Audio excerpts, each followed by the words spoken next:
Gracias por estar viendo una entrega más de Cuba Encuentro con la Memoria, ediciones del Instituto de la Memoria Histórica Cubana contra el Totalitarismo. Vamos a hablar una vez más de Boniato, la prisión de Boniato en la provincia de Oriente, próxima a Santiago de Cuba. Ángel Pardo Mazorra estuvo en la prisión de Boniato. Fue objeto de lo que los presos denominaron experimentos biológicos del castrismo. Pardo Mazorra, ¿qué fueron esos experimentos biológicos del castrismo? ¿En qué consistieron? Bueno, los experimentos biológicos del castrismo, no solo biológicos, no fueron experimentos psicobiológicos, que ellos establecieron lo que eran las tapiadas, que eran un centro experimental. Ahí fuimos trasladados 70 de los presos que estábamos en Boniato. Fuimos ubicados 2 por celda.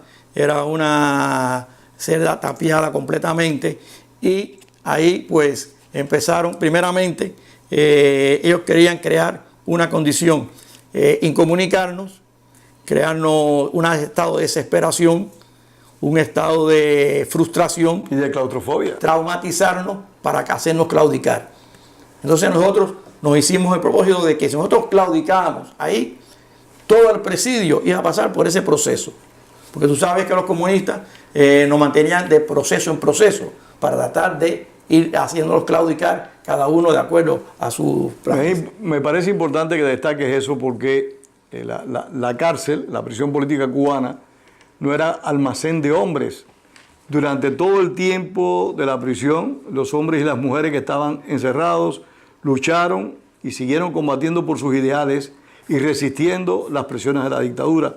Y es importante que digas eso mismo. Estábamos en ese proceso que para mí fue uno de los más diabólicos que ellos cometieron en esas tapiadas de Boniato, que fueron un centro experimental, que era el mismo centro experimental que había en la Unión Soviética, de la teoría de Pavlov, de los reflejos condicionados, de crear el tipo de conducta para ir monitoreando toda la situación. Ya en La Habana se había creado un centro de evaluación, que estaba el capitán Tamayo a cargo de eso, y a cargo de los servicios médicos estaba el teniente Berenguer. El plan consistía primeramente en una serie de mecanismos, de variables que ellos controlaban para hacernos ver cuáles eran nuestras reacciones. La comida fue el factor principal. La comida nuestra la hacían aparte, no la hacían junto con la comida del penal, y la servía un militar junto con varios presos que venían. Pero era una comida mejor, más cantidad, más calidad. La comida era más mala, por supuesto. Era una comida que era la harina hervida, cuando te daban carne lo que te daban era un chino molido que le llamaban, que no se podía ni comer, un potaje de chícharo, pero a veces te la daban con distintos condimentos que lo que te iban alterando. Al mismo tiempo, la falta de asistencia médica, la falta de sol y el ambiente fue creando en el organismo ciertos cambios psicobiológicos que una vez aparentado por el hambre que se sentía, y pues la otra es creando los reflejos, que viene la comida y hay que comerla y tenías que comerte. Para que te convirtieras en un animal. En un animal. Es lo mismo que hacía la teoría de Pavlov con los perros, los perros famosos, que te creaban la condición. Esa era la parte psicológica. Y la parte biológica, la parte de la comida, que muchas veces te la usaban ciertos condimentos para alterarte. A veces te la daban con mucha sal, con pimientas, y para irte creando varios malestares. Al cabo, nosotros fuimos para la tapiada un 6 de enero del año 71. Más o menos ya pasado 8 meses, empezaron a los primeros síntomas. Síntomas de hinchazón, diarreas profusas, estados de polineuritis, de parálisis, escorbutos, sangramientos en la boca, el beriberi, que es la enfermedad esa que le daban a los recluidos cuando estaban sin coger sol y sin alimento, que era la falta del factor termostable del complejo B, que es la falta de B1, que te va creando eso, y ya había varios que estábamos con parálisis. Una vitaminosis general. La vitaminosis general, la polineuritis, unas manchas que te aparecían en el cuerpo que eran equimosis por falta también de la alimentación, y ya se estaba, y muchos con... Eso se extendió por meses. Eso sí, y muchos dolores de cabeza, cefalea, trastornos también neuropáticos. Todos esos síntomas se fueron presentando. Muchas veces, pues, Martín Pérez, con un preso común que había por ahí, consiguió, cuando limpiaba, un poquito de creolina, y a veces le daba a alguien que tenía un poco de diarrea, que es increíble, o una infección, un poquito de creolina, y con eso íbamos amortiguando. ¿Se tomaban la creolina? La creolina, sí, con un poquito de agua. Así nosotros le decíamos el doctor Creolina a Martín Pérez, porque cualquier cosa le daba creolina. ¿Y entre las tapiadas había comunicación? Bueno, cuando llegamos a las tapiadas, el encierro ese, la claustrofobia explotó. Y entonces, ¿qué es lo que empezamos a hacer? Abrir huecos de una celda por otra. ¿Se comunicaban las celdas? Por celda por otra. Al principio eran huecos pequeños, y se tapaba con jabón en caso de la requisa. Y nos comunicábamos celda por celda. Hubo un momento en que Díaz Correa y otros personas ya estaban casi desesperados de abrir como una tronera. Entonces, bueno, caballero, aquí hay que abrir todo el mundo, porque si hay paliza, paliza para todo el mundo ya. Y bueno, ya empezamos a abrir, los guardias llegaban, miraban eso, te sacaban, y a veces te ponían una celda por el medio, pero así todo. Nosotros seguíamos, nos comunicaban. ¿Con qué rompían las paredes? Bueno, lo rompíamos con las cucharas, y en las cabillas que tenían en las camas, se las zafamos, y con eso se raspaba la pared. Después ellos se dieron cuenta en una requisa y quitaron las cabillas y pusieron soga. Pero bueno, empiezan ya los distintos trastornos. Uno nos hinchamos completamente, los guardias cuando pasaban empezaban a ver los casos, y uno de los compañeros nuestros, Ibrahim Torres Martínez, el Piri, estaba con mucho dolor de cabeza que ya no podía soportar más. Él vivía con su hermano, se llamó al médico, al cabo, para que llevarlo al médico. Esto dijeron siempre chantaje, que había que vestirse, que así no lo llevaban, se daban los traqueteos, y los guardias estaban más o menos monitoreando la situación, hasta que ellos se dan cuenta de que ya era el momento de evaluar el estado mental y físico en que nos encontrábamos. Y que lo que hacían, bueno, a Piri se lo llevaron, lo tuvieron unos días en el hospital. En el hospital lo que hicieron, dice que le hacían una sangría tremenda, le pusían unos sueros que lo que hacían alterarlos más, lo regresaron. Y una de esas noches, Esteban Ramos Queser, decíamos Estevita, empieza a sentirse mal, empieza a tocar la celda, Gancedo, que vivía con él. ¿Qué es lo que pasa? No, que Estevita se cayó y tiene la lengua virada. Métele el dedo en la boca y tírale la lengua, a ver. Entonces, llama al guardia enseguida, cuando ven en el que están, lo sacan para el pasillo y se lo llevan en una camilla y lo tienen en un cubículo, calabozo, ahí en el hospital. Solo allí. Solo allí. Después llega a Piri también, vuelve a sentirse mal y lo llevan para allí. Algunos de nosotros, que estaban muy hinchados, y otros que casi sin poder caminar, nos llevaron al hospital, ahí te sentaba, el médico te preguntaba, ¿cómo te sientes? ¿Te te afecta la enfermedad, te sientes ansioso. O sea, en vez de decirte qué es lo que tú tenías y darte medicinas, darte las medicinas apropiadas, no, lo que hacía era como un test de evaluación. Si en test de evaluación te daban, mira, 2 pastillas de sulfa o una aspirina y vete para la Eduardo, y eso fue en la misma prisión de Boniato. En la misma prisión de Boniato, ahí en el hospital. No, donde estaban ustedes en esas... sí, en la acera tapiada. En las tapiadas. En las tapiadas. Eduardo Mazorra, ¿hubo muertos por este experimento biológico del castrismo? Ya eso fue al principio del año 71, el 4 de febrero del año 72. O sea, ya había pasado un año ya. Ya estábamos un año, estábamos en esa situación. Ya aquello, el pabellón parecía un cementerio de seres vivientes.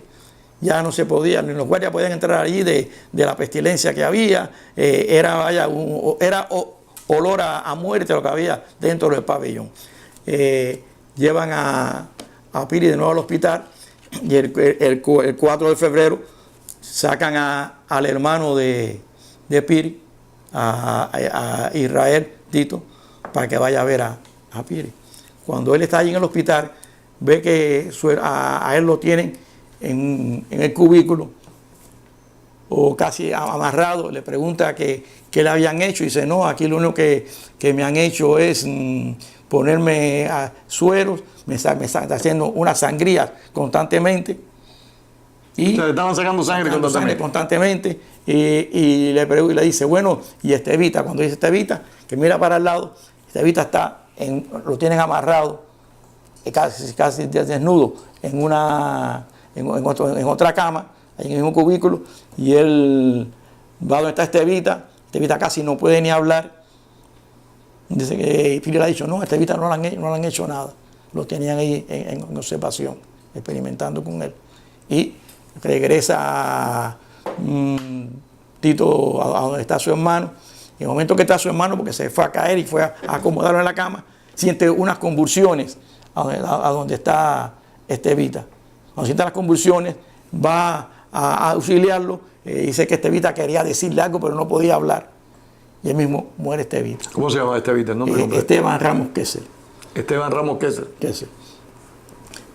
Traen a Tito para el pabellón. Desde que entra, la noticia fue una bomba. Acaba de morir Estevita. Fíjese usted. Otro que estábamos, casi todo el mundo, dijo, bueno, aquí ya empezó y vamos a ver quiénes somos los que vamos atrás. Ya aquí hay que resistir, no queda más remedio, y aquí no hay marcha atrás. Si nosotros claudicamos, el presidio completo pasa por aquí. Eso fue el día 4. El día 7 viene un militar con un rayo cantando, que esto con lo otro.